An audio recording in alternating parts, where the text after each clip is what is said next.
hace 8 años, como hemos recordado, en el coloquio inaugural de toda esta serie y de todo este proyecto, él impartió una conferencia que sugirió, que tituló Notas largas para novelas cortas, y que, como saben ustedes y tantos lectores, profesores, alumnos, estudiosos interesados en la novela corta, este texto de Luis Arturo Ramos, que se encuentra en el primer volumen de Una selva tan infinita, se ha vuelto un clásico, se ha vuelto un texto de referencia. Si uno hace una búsqueda en internet, en ocasiones solo con el nombre de Luis Arturo Ramos, aparece referido, asociado con esta reflexión suya sobre la novela corta. Haciendo por ahí algunas búsquedas, he visto que se utiliza no solo en cursos académicos, sino también para talleres en distintos países. Entonces vuelvo a la misma cuestión de cómo presentar a alguien que para nosotros tiene ya todas estas connotaciones de cercanía y de un referente para el trabajo que hacemos con tanta pasión. Y también porque lo que suele hacer Luis Arturo en sus conferencias, lo que hizo desde luego en Notas largas para novelas cortas, y que hará en esta ocasión con su ponencia, con su charla, con su conferencia, la novela corta con apellido, el caso de la novela policíaca. En un momento ya pondré la diapositiva. Es hablar de su obra, es decir, ir bordando todo su interés sobre la novela corta y en esta ocasión otros géneros en función de su obra, ¿no? Entonces, pues sin duda la mejor forma de conocer a un autor es leyéndolo, y en este caso dándole seguimiento a las reflexiones que hace en torno a su propia escritura. Y esto también está asociado con su trayectoria. Además de su formación en la Universidad Veracruzana, de su extensa trayectoria como profesor, como editor, Luis Arturo Ramos es actualmente profesor emérito de la maestría bilingüe en creación literaria de la Universidad de Texas en El Paso. Su obra ha sido reconocida con el premio de ensayo José Revueltas por Melomanías, la ritualización del universo, una lectura de la obra de Juan Vicente Melo, publicada en 1989, por el Premio Nacional de Narrativa Colima, por Violeta Perú en 1980, y el Premio Latinoamericano de Narrativa del mismo nombre para Este era un gato en 1988.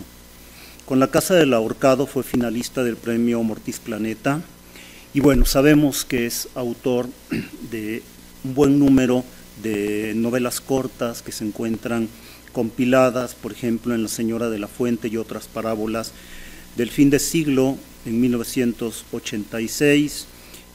Hay otra compilación más editada por la Universidad Veracruzana con el título de Novelas cortas en 2007.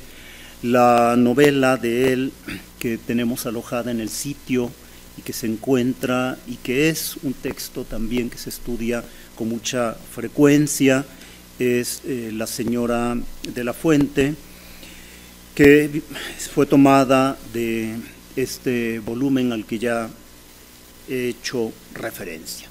Bueno, pues sin duda estamos ahora con esta enorme satisfacción de escuchar a Luis Arturo Ramos, y lo conoceremos todavía un poco más por medio de la misma conferencia. Muchísimas gracias por haber aceptado en este día estar aquí con nosotros, Luis Arturo. Bienvenido nuevamente a esta tu casa. Muchísimas gracias, Gustavo. Muchísimas gracias a todos ustedes por la compañía, y en desacato absoluto a las normas, porque no voy a hablar de la novela corta, sino de la novela policíaca. Es decir, he titulado mi charla, no es conferencia, no soy tan arrogante, meramente charla con reflexiones, la novela con apellido, el caso de la novela apellidada policíaca. Parto de una aclaración. El asesinato es siempre un error, dijo Oscar Wilde. Nadie debería hacer algo de lo cual no pudiese hablar en la sobremesa. Cierra. Yo nunca he asesinado a nadie todavía, por eso me atrevo a hablar de ello, del asesinato, en ocasiones como la presente. Consideraciones. La novela, dicen los autorizados, es el más hospitalario de los géneros literarios. Acepta por consiguiente lo que otros rechazan por naturaleza. En ella caben el ensayo, el poema, los cuentos y hasta los guiones radiales o cinematográficos. Ni qué decir de los temas. De ahí tal vez la tendencia más mercantil que literaria de presentar algunas novelas con apellidos que coqueteen con los gustos e inclinaciones del presunto lector. La novela con apellidos, cualquiera que ésta sea, por cuanto describe de antemano sus contenidos, vende mejor que la novela secas. Sostienen los cervantistas que don Miguel parodió en el Quijote los excesos de las novelas de caballería. Y me pregunto qué habría pasado si su editor hubiese insistido en apellidar el título de todos conocido con el añadido de parodia. Pues hubiera sucedido algo muy sencillo. El ingenioso hidalgo Don Quijote de la Mancha estaría condenado a ser leído por los más incautos lectores, no como una novela, sino como eso, una parodia, lo cual escatimaría la miga fundamental de ese portento del arte y la inteligencia. Algunos novelistas escriben simplemente novelas y dejan a criterio del lector acomodarles el adjetivo o adjetivos que mejor se avengan a sus respectivas lecturas.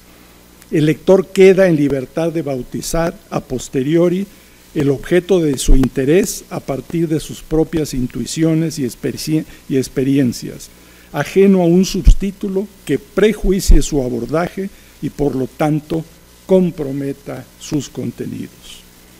Ocurre algo parecido con el amigo que nos promete un chiste que nos hará morir de risa y solo provoca el bostezo. De no haber manifestado la advertencia, hubiéramos quizás pasado por alto la promesa, pero en su caso estamos obligados a hacerle tragar sus palabras. No me reí para nada, tu chiste me aburrió. Cualquier novela que nos deje indiferente, que fracase en movernos o conmovernos, vale poco. Pero en el caso de las apellidadas, esta obligación se exacerba precisamente porque aparece etiquetada como perteneciente a una estirpe particular y bajo el cometido de impactar al lector de una manera específica. El apellido o supuestos apellidos que les endilgan o exigen desde el mostrador comercial las vuelve miembros de una familia que demanda respeto a sus normas, protocolos y códigos escriturales. Las novelas con tema anunciado, sean eróticas, góticas o de ciencia ficción que no cumplan con soltura y eficacia el cometido anticipado, se exponen a una crítica más severa y a reproches de mayor alcance. ¿Cuál es el compromiso fundamental de una buena novela erótica? Pues precisamente que lo sea, que suscite las humedades o tumescencias de sus lectores. Una novela pornográfica, sin que el término implique aquí vituperio o degradación, está obligada, como dijo un experto en el tema, a que el lector la consuma sosteniéndola con una sola mano. ¿Qué hace con la otra? ¿Quién sabe? Dentro del mismo orden de ideas, exijo que la novela gótica suscite el miedo o uno que otro sobresalto, La de ciencia ficción, cuando menos, un competente y original atisbo del futuro o de una realidad paralela. Y la policial, la inclusión del delito o misterio que motive la trama y propicie la construcción del suspenso obligado por los códigos que suscribe. Apellidar la novela implica no solo la abdicación de ciertos códigos ajenos al género, sino la obediencia a los que éste impone, precisamente para acogerla como parte de la familia policial. Desde mi perspectiva, las grandes novelas, sean policiales o de cualquier otra índole, se asientan en la tradición y en la memoria porque rebasan el calificativo que acertada o superficialmente las identifica. Son simplemente novelas, buenas novelas, y como todas las buenas novelas, disquisiciones del comportamiento humano y exploraciones del contexto que lo prohija. No rechazo, sería ridículo hacerlo, la novela que de antemano suscriba su apellido, mas como lector y aspirante a ser escritor de estas, me preocupa responder con competencia literaria a la obligación de buscar la originalidad sin traicionar al género. ¿De qué manera concitar en el lector las emociones propias de la novela policial sin dar la espalda a los principios que la hacen posible? Tal es el riesgo y el tamaño del desafío, ambos dignos de ser aceptados, pero sobre todo superados.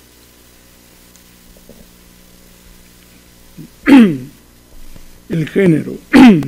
Para responderme a mí mismo, quisiera traer a cuento el reconocido y consensuado esquema formal del supuesto género policíaco, el cual, desde mi perspectiva, basa sus tramas en una secuencia específica, independientemente del orden en que el autor decida exponerla.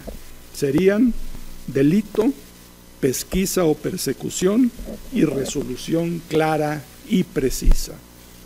Subrayo también las interrogantes inherentes al esquema detectivesco y cuya inteligente y puntual respuesta exige todo lector competente. ¿Quién cometió el delito? ¿Por qué lo cometió? ¿Y cómo lo cometió? Al alcance de la mano, aunque no siempre requerido por el autor, queda el dónde ocurrieron las cosas. Esto es, el espacio o atmósfera que envuelve y potencia al argumento. En muchas novelas policíacas, atmósfera y argumento son entidades complementarias. Y para muchos estudiosos resulta esta enfática construcción lo que propicia y hasta define la llamada novela negra.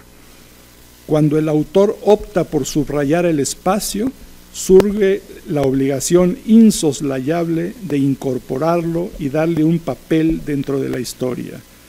Esto es, calidad significativa y no meramente telón de fondo.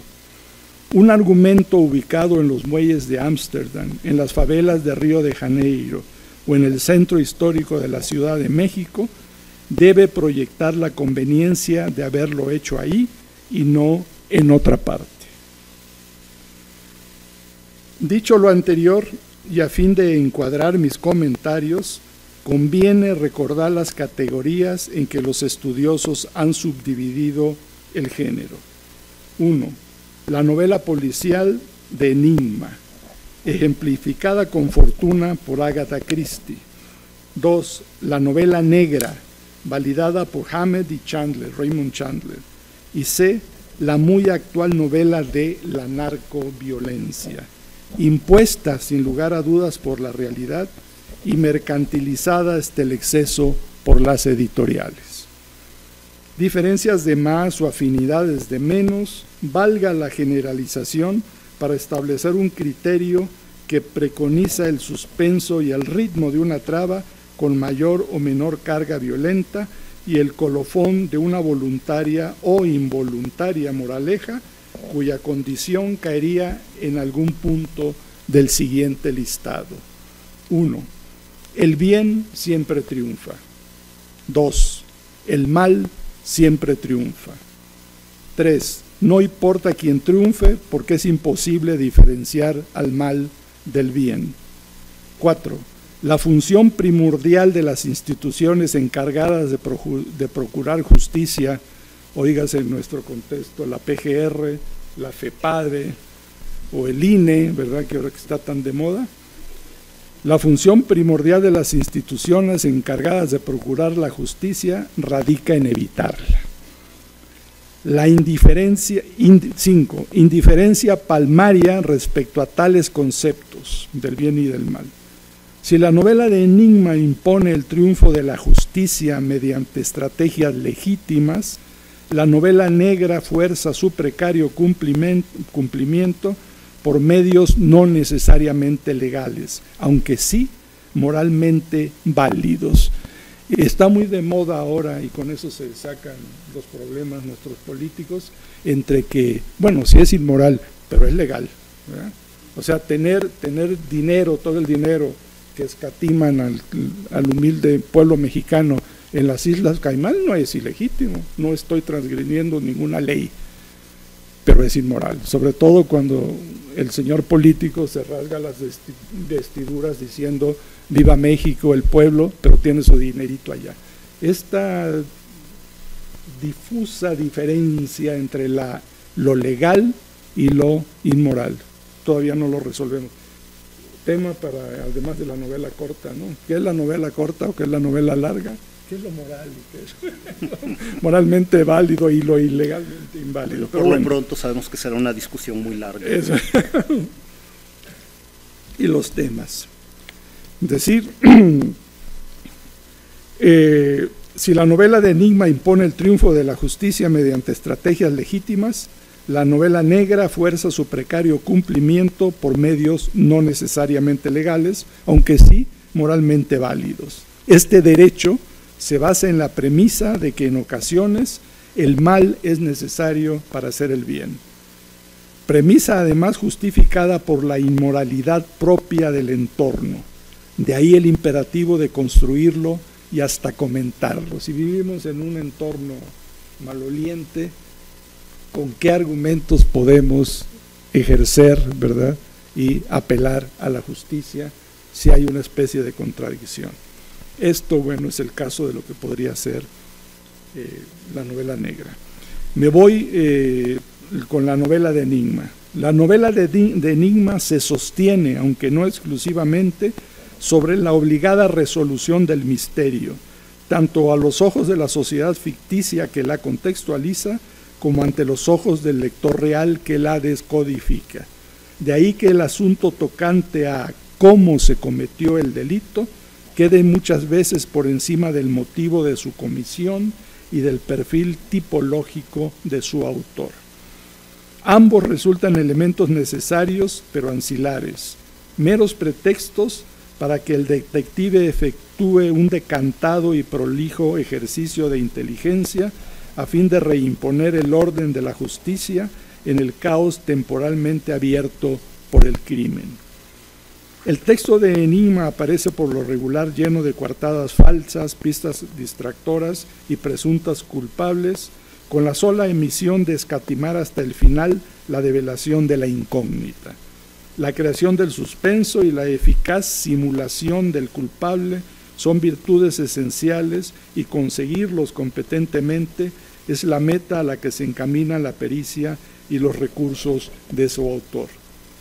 Agatha Christie es un magnífico ejemplo, ¿no?, de quién cometió, cómo le hizo, fue fulano, fue sultano, fue perengano, y en todas estas series de televisión, ¿no?, La Ley y el Orden, esta que sale un güero que me cae muy mal porque es que siempre está empachado, uno que siempre ve así y se pone los lentes y presume, ¿verdad? El que tú crees que es el culpable, pero precisamente porque crees que es el culpable no va a ser el culpable, es el menos que crees que es culpable para que te sorprenda, ¿no? Y por lo general es la abuelita del asesinado, que a pesar de ser viejita y parecerse a Sara García, es muy mala, como deben serlo todas las abuelitas y demás. Bien, Texto de Enigma, el texto denominado negro se interesa tanto en los motivos del delito como en la condición psicológica de sus autores. Aquí el lector resulta una especie de tímido aliado del criminal en la medida en que entiende, conoce y hasta justifica sus códigos morales y sus protocolos de conducta debido a la condición corrupta y corruptible del contexto que los prohíbe. ¿Quién le puede echar la culpa a Rambo de matar tanta gente si lo hace en beneficio del bien, ¿no? La situación social imperante es causa y a la vez efecto del status quo, por lo tanto, inseparables. A pesar de ello, el lector abuchea de lejitos a los malos y anima a los buenos porque está consciente de que los primeros atentan contra los inocentes, mientras que los segundos parecen dispuestos a hacer cualquier cosa para vengarlos o protegerlos, siempre y cuando no se agreda a otro inocente. En un contexto donde el establishment es el gran culpable, como el mexicano, resulta evidente que las intenciones y fines de los buenos justifican sus medios para proporcionar un mínimo espacio a la justicia. Además de ser el único remedio contra los malvados, deviene antídoto contra los remordimientos de quienes lo aplican. No obstante, este remedio sea apenas un paliativo y jamás una solución definitiva. En un contexto social corrupto de raíz, el mal resulta imperecedero y su constante renovación garantiza la supervivencia del género negro y la aspiración de muchos lectores de alcanzar la justicia por medios no convencionales. Tanto en las novelas negras como de Enigma, el lector ha visto actuar en aventuras propias al héroe del libro que tiene en las manos o está familiarizado con su papel gracias a la lectura asidua de textos similares. Ha visto su labor o la de sus colegas repetida en otros libros. De ahí que tanto en la novela negra como en la de Enigma, la sola mención de un nombre, Hércules Poirot, Mike Hammond, Sherlock Holmes, James Bond, la sola mención de un nombre o del oficio que desempeñan, cumplan el cometido de poner al lector en antecedentes y sobre todo en sintonías. No hay necesidad de crear un personaje porque ya sabemos cómo actúa Schwarzenegger, cómo actúa James Bond o cómo va a actuar Sherlock Holmes, ¿no? Es decir, no hay construcción de los antecedentes en ese sentido, es simplemente el detonador, ¿no?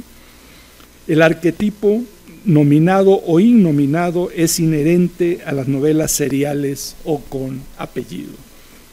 Si los protagonistas del texto de Enigma son expertos en ejercer la justicia, los del texto negro se conforman con ejercer la venganza, siempre y cuando ésta resulte sinónimo de justicia. En ambas vertientes, Enigma y negro, el delito por lo general relacionado con un acontecimiento o un artículo mal visto por la sociedad contemporánea, trata de blancas, drogas, maltrato infantil, tráfico de órganos, inclusive propongo, ¿no? Que el tráfico de votos y la compra de votos sería otro elemento, ¿verdad?, interesante, el equivalente al tráfico de drogas, tráfico de órganos. Bueno, vamos a ponernos en sintonía con el contexto mexicano y trafiquemos, ¿verdad?, cómo se hace, ¿verdad?, para inflar las votaciones y demás. En ambas vertientes, el delito, por lo general relacionado con un acontecimiento o un artículo mal visto por la sociedad, propicia la pesquisa, aunque con la señalada diferencia de que en el texto negro la violencia inicial resulta en la actualidad la introducción a una cadena de actos de similar naturaleza. Una vez iniciada la investigación, el ejercicio de la violencia se convierte en el recurso fundamental del autor de novela negra para entorpecer el sometimiento del culpable u obstaculizar la aplicación del castigo. Esto es, el argumento se convierte o se supedita a una cadena de actos violentos cuya intensidad crece al ritmo del avance de la lectura. En los mejores ejemplos de novela negra, todo esto permite al escritor indagar en las partes más oscuras de la condición humana, concepto que en el contexto que encuadra y nutre, resumo en la siguiente frase: condición humana para mí es hasta dónde estoy dispuesto a llegar con tal de obtener lo que deseo. En los peores casos, la violencia resulta un mero recurso para mantener la atención del lector con acciones y cuyos hechos hechos cuya violencia e irracionalidad crecen exponencialmente. Si uno de los imperativos fundamentales de la novela de enigma es la creación sostenida del suspenso, en el caso de la novela negra importa tanto o más la construcción de una expectativa o de una tendencia, y es obligación del autor llevarla a buen fin. El castigo puede ocurrir o no, o darse dentro o fuera de los cauces legales. Lo importante es que el lector acepte alguna de estas posibilidades bajo el entendido de que no hubiera podido ser de otra manera, exigiendo con ello el respeto y cumplimiento de la lógica de la expectativa y no meramente una salida falsa o a modo. La novela narco, tan popular ahora. Considero aparte la novela de la narcoviolencia, que así parece que le dicen, por razones de método, aunque para mi gusto sea un derivado de la novela negra, en la medida que apela a muchos de sus elementos más representativos. La diferencia, como indica su segundo apellido, queda a cargo del trasiego y producción de la droga. En este caso, el tema del bien y del mal o le tiene sin cuidado o tiende a la reconceptualización de los viejos opuestos a fin de volverlos complementarios. Refraseando a George Orwell, aquí todos somos malos, pero algunos son más malos que otros. La novela narco tiende a convertir a la violencia y sus métodos más irracionales en un derivado inherente al tráfico y distribución de drogas.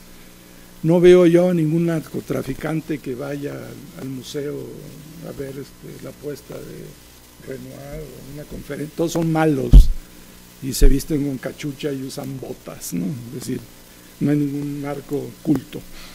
El lector atisba entre horrorizado y divertido los excesos de los villanos, dispuesto a valorar y aún celebrar las nuevas técnicas y motivos del asesinato.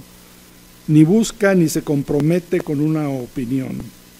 El lector resulta un observador que aprecia la originalidad de los recursos para ejercer la violencia. Decapitados, eviscerados, entambados, colgados, quemados y etcétera concomitantes. En este caso, la oscuridad y penumbra construidas por los padres del género negro parece disiparse con los brillos espontáneos y estereotipados de una estética huehuenche, muchas veces carente de toda significatividad ontológica. El vestuario, costumbres y estética de sus protagonistas corresponde con sus acciones, cumpliendo con todo ello la función desempeñada por el gratuito telón de fondo criticado en las malas novelas negras. Su papel es meramente visual, ajeno a toda intención reveladora de una personalidad específica. De ahí que sus usos y costumbres aparezcan descritos con prolijidad e insistencia, a tal grado que mucho de la novela narco en boga resulta una especie de truculento neocostumbrismo sostenido sobre los detalles fenomenológicos de la cotidianidad del narco en turno, ya sea ejerciendo el oficio o gozando del producto de sus actividades. Valdría la pena preguntarse cuál es la razón de que proliferen las novelas negras o del narco y no así las novelas centradas en el enigma. Lo dejo como reflexión para ustedes, ¿no? La novela negra, y me refiero sobre todo a la que se solaza en la violencia, procede por acumulación. Un argumento ligado por una serie de circunstancias no necesariamente conectadas causalmente, que puede prolongarse en la medida que los acontecimientos, violentos y brutales en su mayoría, recreen el interés del lector. El contexto posibilita la descripción de un ambiente signado por la corrupción, la decadencia y la sordidez, por el que pululan a placer los mejores ejemplos de la condición humana, ya sea los peores ejemplos, de la condición humana, ya sea representado por la delincuencia o los miembros de las instituciones que deberían combatirla. Me interesa conectar ahora el tema de mi lectura con el convocado por los organizadores del Congreso de Novela Corta. Y lo hago no solo para evitar la transpiración de mis compañeros de mesa, sino que me cobren el hospedaje a causa del desacaso. Y en el caso de la novela corta, el adjetivo apunta hacia la estructura. Cuando hablamos de novela de detectives o gótica o erótica, el adjetivo califica el tema. La novela, sea corta o larga, admite cualquier cantidad de asuntos temáticos a tal grado que se nos facilita describir al continente con el contenido. Terminada la lectura, solemos calificar el texto no con el ánimo de aludir a un género, sino a fin de describir las condiciones o características generales de la novela leída. La novela de detectives, o gótica, o erótica, o novela rosa, no representan para mi gusto un género en sí mismo, a pesar de que haya venido aludiéndola de tal manera, sino una manera de referirnos a su contenido y con ello, como en el caso de la novela rosa, hasta adelantar la tal vez inconscientemente una valoración. Cuando decimos novela rosa, automáticamente calificamos. Sabemos de qué va a tratar el tema, pues decimos, no así todavía, por fortuna, con la novela narco o con la novela policíaca, ¿no? No obstante, la novela corta va muy bien con determinados asuntos temáticos. En este caso, el policial, porque como ya asenté, su extensión queda determinada por la develación del misterio sobre el que se asientan estas novelas. Muchas buenas novelas policiales, incluyo aquí a la narconovela, suelen ser cortas en la medida que dejan atrás la acumulación enumerativa de truculencias y sordideces para centrarse en el argumento o premisa literaria que los posibilita. La novela erótica va de la mano, no es albur, la novela erótica va de la mano con la brevedad de extensión o centra su cometido en la capitulación de escenas independientes una de la otra, aunque aparezcan conectadas por los mismos personajes. Sin lugar a dudas, resulta difícil sostener el mismo estado de ánimo a lo largo de 300 páginas, ¿no? A lo largo de los años, ya entro aquí a lo largo de los años he intentado armar novelas que puedan leerse parcial o totalmente como novelas negras o policíacas. Varios de los recursos propios del tema que me ocupa aparecen en 5 de mis hasta la fecha 9 novelas publicadas, pero solamente 4 de ellas podrían ser consideradas como pertenecientes al género. La cito por orden de aparición y con un definitivo interés promocional. Los argentinos no existen, 1993, Ricochet o los derechos de autor, 2007, Mickey y sus amigos, 2010, y De puño y letra, 2015.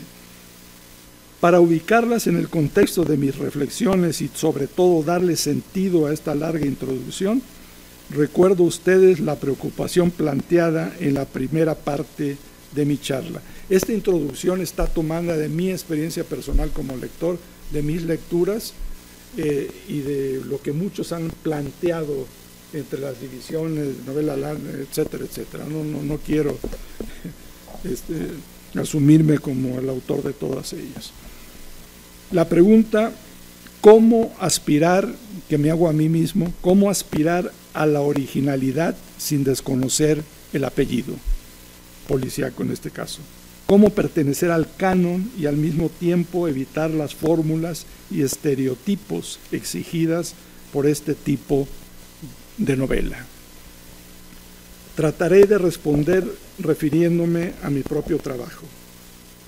Advierto, sin embargo, que no pretendo asumirme como inventor de estos recursos ni que con ellos haya conseguido mi objetivo de construir una propuesta literaria diferente, porque esto último tendrá que juzgarlo ustedes si es que me leen. Yo espero que sí. En mis 3 primeras novelas procuro que el personaje encargado de develar el misterio, de proteger el objeto deseado o de ejecutar la transgresión contra la autoridad establecida no sea un detective, ni oficial ni privado, tampoco policía o periodista. En las novelas aludidas, la función del detective la protagonizan individuos cuyo oficio los aleja del glamour o la pátina que repite la convención del género. En mi caso, mis detectives actúan el papel un médico neonazi, un traductor de lenguas romances y un fotógrafo de circo, respectivamente. Aspiro con ello a reflejar la certeza de que en el futuro cercano todos enfrentaremos la ocasión de ejercer esa pesquisa que nos modificará lo que nos resta de existencia. También la certidumbre de que en buena medida todos vivimos una historia plagada de misterios y de cadáveres no necesariamente exquisitos, ocultos en nuestros respectivos closets. En pocas palabras, todos, de alguna manera, no vamos a tener 15 minutos de fama, sino la función detectivesca que algunos ya ejercemos, aplicada a distintos misterios o delitos morales o físicos. Lo dejo a ustedes clasificar. Intento la construcción de detectives diferentes uno de otros en cada uno de mis novelas. Pretendo que el argumento que lo tenga como protagonista calce y se avenga con sus personalidades específicas. Para intimar aún más la relación trama-personaje, procuro develar su condición y antecedentes biográficos mediante sus acciones diarias, parlamentos, motivaciones y su filosofía cotidiana. La velocidad y ritmo impuestos por el texto policial que me interesa escribir me obliga a escatimar, hasta donde es posible, las referencias al pasado del personaje, por cuando éste vive la inmediatez propia del acontecimiento que lo determina. Me interesa que mi personaje viva y experimente un acontecimiento único que impacte y modifique su psicología y cosmovisión. Salvo en la novela más reciente, de Puño y Letra, el enigma o misterio a desentrañar aparece por azar, como imposición del destino, y no como tarea ex oficio del detective en turno. Aclaro que llamo detective a quien por oficio o circunstancia ejerce la pesquisa, salvo en esta novela de Puño y Letra. La circunstancia lo entrampa, enfatizo el verbo, por azar o coincidencia fatal. Quien actúa, vuelvo a enfatizar el verbo, el papel de detective, se descubre envuelto en el fuego cruzado de las circunstancias, en el sitio equivocado, pero en el momento justo para que lo atropelle la trama policíaca. El protagonista se ve envuelto en el conflicto más allá de su voluntad. No ejerce el cargo de detective ocasional ni por oficio ni por vocación, tampoco por pasatiempo, sino para escapar de la trampa que lo victimiza. Resolver el caso implica su propia salvación, o al menos eso cree él. El mío no es el detective que sonríe soberbiamente ante su éxito, sino el hombre que descubre algo en sí o sobre sí mismo, no necesariamente halagueño o del que pueda vanagloriarse. De los argumentos. Procuro argumentos causales, verosímiles y originales. Busco la originalidad apoyado en las características específicas de mi personaje, en el territorio donde se desenvuelve y donde el delito aparezca como consecuencia y no como detonador de la historia.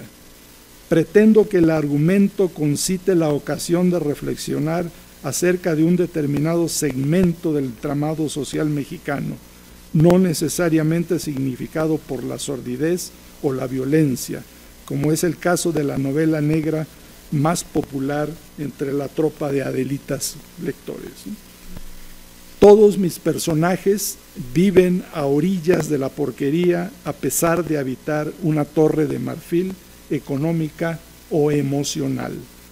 En general, policiales o no, quiero que mis tramas construyan una metáfora de la condición humana y no solo un pretexto para el divertimento. Las premisas literarias extremas, uno de los males que maltratan la novela policial, desembocan con frecuencia en un desacato a los códigos de verosimilitud, propiciando con ello las resoluciones forzadas o implausibles. Aún dentro de un esquema absurdo y hasta demencial, la norma de la verosimilitud interna debe imperar. Cuando escribo, intento alejar a mi lector de dos reproches. Esto no puede suceder. O esto ya no me importa. En Los argentinos no existen, intenté reconstruir irónicamente los estereotipos, recursos paralógicos, inverosimilitudes y esquematismos formales que aquejan al género. Precisamente por lo postulado en el punto anterior, pretendo que mis novelas, además de aspirar a pertenecer a la vertiente oscura del género, le agreguen apellidos maternos. Pretendo que el lector también las identifique como novelas psicológicas, comprometidas, realistas e inclusive artificiosas. Cuido el lenguaje, la sintaxis, tan maltratados en muchos ejemplos del caso. Raciono las majaderías y esquivo las descripciones de sangre o sexo. No eludo ni las metáforas ni las imágenes. Intento destellos de lucidez, registrar ese aprendizaje personal construido en el trajín cotidiano y que permite aliviar el tránsito por la vida diaria. Me preocupan los lugares comunes y las fórmulas esquemáticas de construcción argumental. De ahí que la parodia y el recurso paródico me facilite un andamiaje para construir un texto policíaco y al mismo tiempo aludirlo críticamente. Mis novelas aspiran a ser leídas como metanovelas a partir de un perenne diálogo con el género que las cobija. El imperativo estructural delito, investigación, resolución me impulsó a alterar la cronología clásica propia de la novela detectivesca. Me refiero al principio de que el delito provoca la pesquisa. En Ricochet o los derechos de autor propongo la inversión de la lógica investigativa. En este caso, la pesquisa del protagonista es lo que provoca el delito. Esto es un asesinato. El asesinato es una consecuencia y no la causa de la investigación, lo cual se lleva bien con la psicología del protagonista de la novela. De ahí la importancia de construir un personaje que entre en estos vericuetos de la ilógica personal, ¿no? Las divagaciones especulativas del detective funcional, si bien atinadas, desembocan en el completo desacierto. El colofón filosófico resulta obvio. Una cosa es lo atinado y otra lo acertado. En Ricochet o Los derechos de autor intenté un detective cuyo pensamiento, si bien lógico y coherente, no lo conduce a la conclusión acertada como ocurre en la novela negra o de Enigma. Mi personaje aplica lo que algunos conocen como método inteligentemente ilógico. Es algo que aplican los psicólogos, ¿no? Es inteligente, pero no lleva a la lógica, ¿no? Es decir, que a mí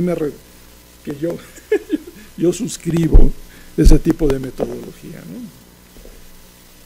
El método inteligentemente ilógico, el cual provoca más patologías que soluciones. En otras palabras, el detective resulta víctima de su propia pesquisa. Enfatizo la construcción de una expectativa por encima de la construcción del suspenso. En Mickey y sus amigos no intento edificar un final sorprendente, sino una expectativa cuyo obligado cumplimiento satisfaga al lector. Imponer la certidumbre de que así tenía que terminar la historia porque no podía ser de otra manera. Muchos se atreven a luchar contra el establishment, sea este político o mental, pero nadie hasta ahora ha podido vencerlo. De esto el lector queda advertido desde la primera mitad de la novela y fortalece su perspectiva en la medida que avanza la segunda. Los personajes son remedos del héroe trágico que, a sabiendas de encaminarse a la derrota, se engañan a sí mismo porque vale más el intento que la derrota a priori. De tal certidumbre surge lo mejor de la condición humana, tema que trabajo en todas mis novelas. Dejé para el final los comentarios de puño y letra, no solo por ser la novela más reciente, sino porque en ella me desdigo de algunos de los principios antes estipulados. Por primera vez, en mi caso, el protagonista es un detective con licencia para ejercer el oficio. Se trata de un poeta detective, un poeta perteneciente a la segunda división del género, no a causa de la calidad de sus textos, sino porque carece de la presencia gozada por muchos de sus colegas.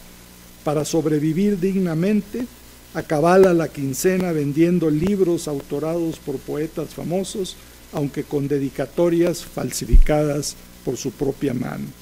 Tallerea además los versos de los aspirantes al gremio en su departamento de la colonia Roma, departamento con renta congelada. En este caso, fue mi interés primordial dejar de repetirme a mí mismo y enfrentar el primer reto de la novela detectivesca clásica, esto es, protagonizarla con un personaje de oficio detective.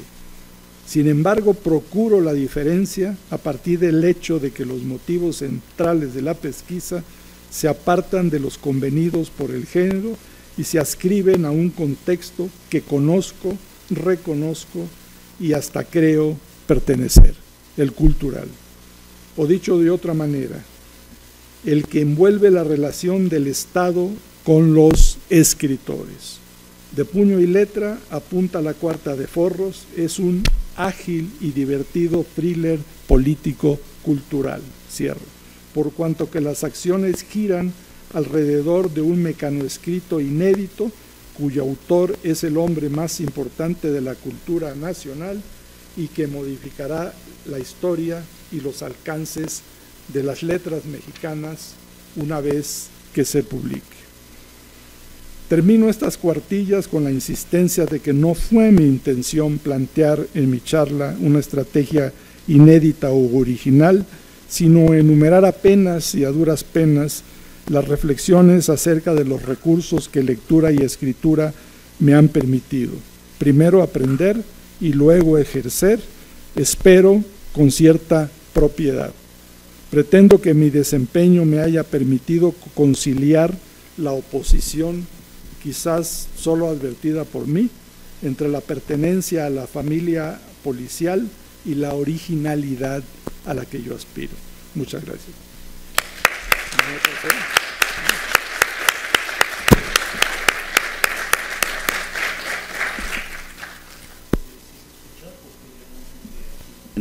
¿Ahí? Sí.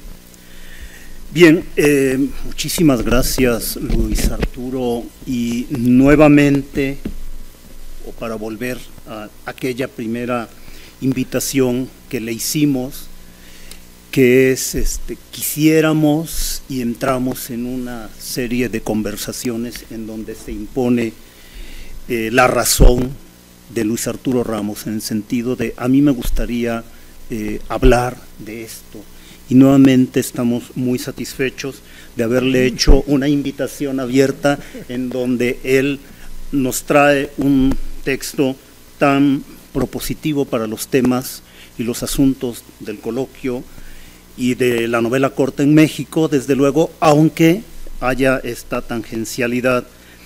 Y en ese sentido también quiero destacar la generosidad de un texto en donde podemos seguir un itinerario de lecturas ajenas, de su formación como escritor, pero desde luego también las claves, las contraseñas de su taller.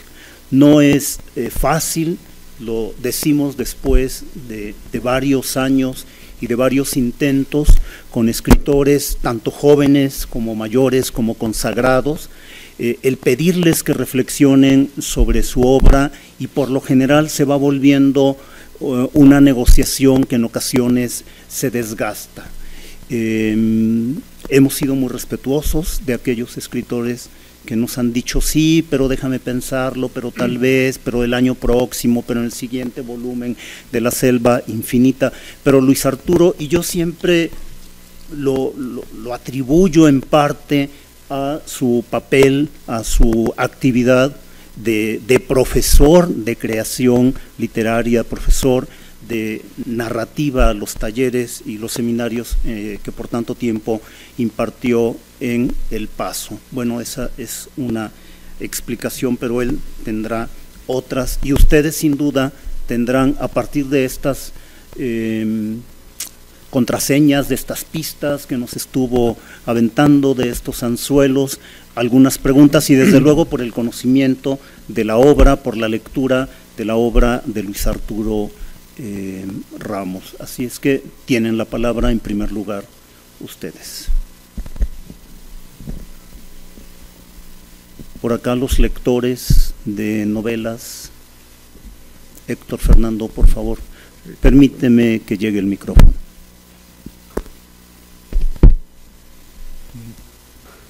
Gracias. Es en realidad una duda, ¿no, Luis Arturo? Así como en Ricochet y en De Puño y Letra ocupas este tópico, subtópico de la novela policial, de textos o que reflexiona sobre la lectura, ¿no? Nos decías que por ejemplo, el Ricochet, me acuerdo que es de este traductor que tiene una novela y que es como, y que la encuentra un día en la librería y le causa mucha curiosidad. No te la estoy spoileando, ¿no? No cuentes al final, ¿no? Sí, no, al final. Pero entonces, no, empieza justamente así. Un escritor que tiene una novela, le encuentra y ve un escrito, ¿no? Escrito a mano, porque le encuentra en una librería de viejo, ¿no? Entonces estás aprovechando ese tópico de manuscritos o de reflexión sobre la literatura, que hay poco en la literatura policial mexicana. Pero mi duda es por qué no incluiste en esta lista que acabas de mencionar, Este era un gato. Si ahí estás también utilizando un poco de cuestión de enigma y pero sobre todo de investigación sobre el pasado, y que podría estar vinculada con esta policial histórica.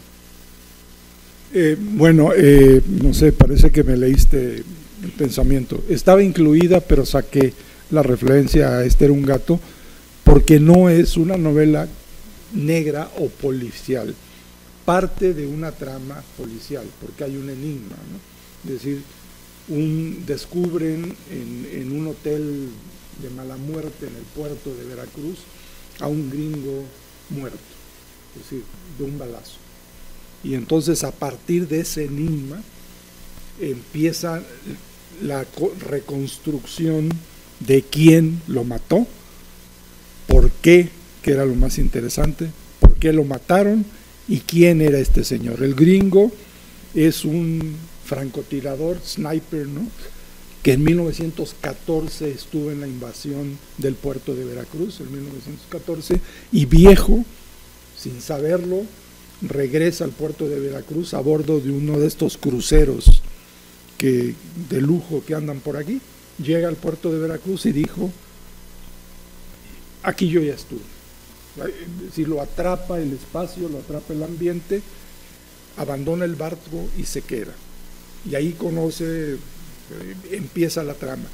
Pero sí tiene, yo creo que muchas novelas, muchas grandes novelas, no quiero decir que la mía sea, ojalá, muchas grandes novelas utilizan el esquema policíaco, es decir, del enigma.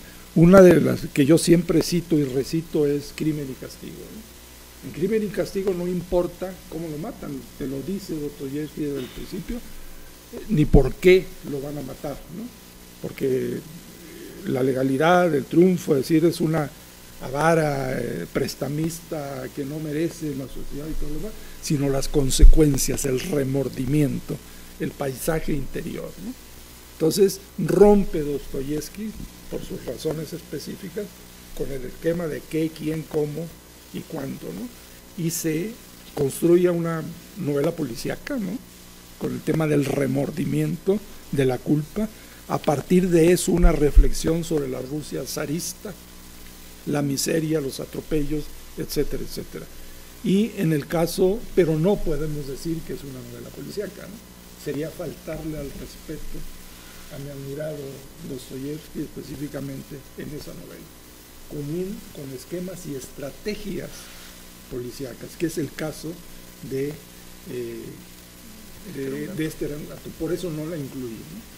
Aparece, pero sí me sirvió para el andamiaje, para montar en ese andamiaje de búsqueda del recurso, búsqueda de la verdad, develación del misterio, montar cuestiones que me interesaban, que me han interesado desde siempre, ¿no? Es decir, la búsqueda del padre, la orfandad, toda una serie de cuestiones, ¿no?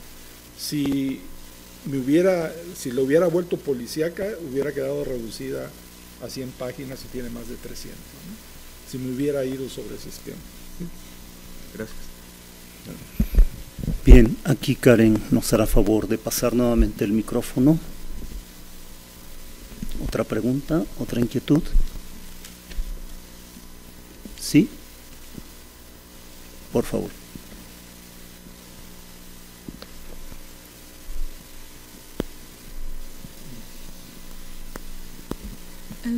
Tengo varias dudas surgidas. Un poco también comparto la idea de que Este era un gato entraba en la lista de las novelas con esta estructura de búsqueda, de pesquisa, etcétera. En lo que nos leíste, dices, incluso busco la manera de que haya un segundo apellido, volviendo al título de la charla, que es novelas con apellido, incluso apellido materno. ¿A qué te refieres con eso? Que, por ejemplo, estas 3 novelas que mencioné, 3 o 4, 4 novelas que mencioné, buscan, son novelas policíacas o novelas negras, bueno, policíacas, pero también son novelas de índole psicológico, ¿no? El personaje paranoico, el detective, su principal enemigo es su propia lógica, que es muy coherente, muy certera para sí mismo, pero que aplicada en el contexto, en la atmósfera, en el espacio, lo vuelven prácticamente una víctima, ¿no? Uno de ellos termina provocando un asesinato, termina matando, ¿no? Es decir, entonces, en ese sentido, que mis novelas policíacas, si quieren ser policíacas, pero también son novelas psicológicas, y también son novelas de ambiente, ¿no? Están perfectamente ubicadas en un tiempo y en un espacio donde eso es posible. Uno de los ejercicios que, tomando la idea de Gustavo, de mis cursos y talleres, decía yo, no es lo mismo que Woody Allen, digo Woody Allen porque todo el mundo sabe quién es Woody Allen y ha visto las películas de Woody Allen, entre a una cantina de Tepito, ¿verdad?, a las 12 de la noche, que entre Schwarzenegger, ¿verdad? Es decir, el espacio es el mismo, el país es el mismo, el tiempo es el mismo, pero los personajes son completamente distintos, ¿no? Y por lo tanto les van a pasar cosas completamente distintas, ¿no? Es decir, a cada uno de nosotros nos merecemos o no nos merecemos que nos pasen determinadas cosas, ¿no? Y en ese sentido a mis personajes ejercen su psicología, su filosofía de vida, y les va a pasar cosas completamente distintas. En ese sentido, sí, novela policíaca, si le quieres poner, bueno, que la pongo, ¿no? Y ni así se venden, digo que... pero también psicológica. Hay que trascender meramente, y el comentario que siempre me ha interesado. Yo soy un hombre político, tengo una posición política, la ejerzo cuando puedo, opino cuando me piden mi opinión, que por fortuna no es muy frecuentemente, pero me interesa decir, de alguna manera, describir al mexicano contemporáneo mío y al país, como dice el lugar común, que me toca vivir y el momento que me está tocando vivir. En ese sentido, novelas de ambiente, psicológicas, de atmósfera, de reflexión, si se quiere, filosófica, ¿no?, de sabiduría de vida, ¿no? A eso me refería con el segundo. Apellido materno también, paterno y materno, ¿no?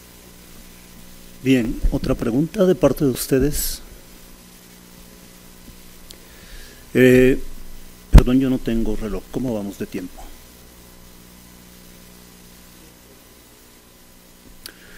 Bueno, una pregunta, Luis Arturo, y por mi parte concluiríamos, porque entre la apretada agenda de Luis Arturo Ramos, así dicen los promotores de los escritores. Yo no soy tu promotor, soy tu paisano. Bueno, hará una grabación hoy en la tarde para Descarga Cultura y la aceptó muy generosamente. Entonces tenemos que estar a las 5 de la tarde en un estudio de grabación. Pero una pregunta por mi parte, Luis Arturo, de este pequeño corpus de las 4 novelas, ¿cuál has escrito, y si esto podría ser en tu caso una constante, cuál has escrito buscando ir más allá de del estereotipo, de los estereotipos del género o de estas novelas con apellido, o en contra de los estereotipos del mercado? Para ti esto sería una motivación, esto sería algo más allá de lo que te pueda interesar como una preocupación que te quite el sueño, como cuando estabas buscando escribir Mickey y sus amigos hasta que encontraste la forma de ese relato. También ir contra los estereotipos del género del mercado es algo que te lleva a escribir. Sí, bueno, a mí lo que me interesa es contar historias, construir historias verosímiles en su propio contexto y personajes odiables o queribles, ¿no? Es decir, personajes que vivan y que tengan redondeado, se utiliza ya una palabra que ya la perceptiva ya no utiliza y demás, ¿no? Pero sobre todas las cosas, si tú utilizaste 2 veces la palabra estereotipo, la buena literatura, y yo quiero escribir buena literatura, no puede estar basada en los estereotipos, ¿no? No puede formar parte de los clichés o de las estructuras estereotipadas, ¿no? Que desgraciadamente por ahí hay talleres que dicen escribe una novela policíaca en una semana, ¿no? Y dices, bueno, pues, que la puedes escribir, y que tienes derecho a escribirlo, tienes todo el derecho a escribirlo, pero a lo que a mí me interesa es ser leído y releído, es decir, que no se quede estrictamente en ese esquema, en esa fórmula, en ese mecanismo estereotipado. Por eso, ¿no?, el género negro, la literatura de narcoviolencia, la novela rosa, la novela erótica o pornográfica, ¿no?, tiene ya sus cartabones, sus espacios, sus estructuras, ¿no?, porque es consumido con lo que yo llamo de las adelitas lectoras, que son populares, ¿no? Siguen al escritor a donde vaya, hasta la ignominia. A mí me interesa, ¿no?, escribir novelas distintas una de las otras. Por eso me meto en estos vericuetos, ¿no? que no recomiendo, ¿no? Porque son contraproducentes para el bolsillo. Bueno, si no hay otra pregunta, pero antes de concluir y sobre la nota biográfica, la nota curricular de Luis Arturo, que leí con tanta brevedad, omitiendo deliberadamente algunos títulos, porque yo sabía que iba a hablar de ellos, que se iba a referir a ellos. Bueno, omití un dato que lo quiero decir ahora y por lo cual le agradecemos doblemente su presencia a Luis Arturo. Hoy es su cumpleaños. Muchísimas felicidades. Ha sido un gusto. Vivo todo.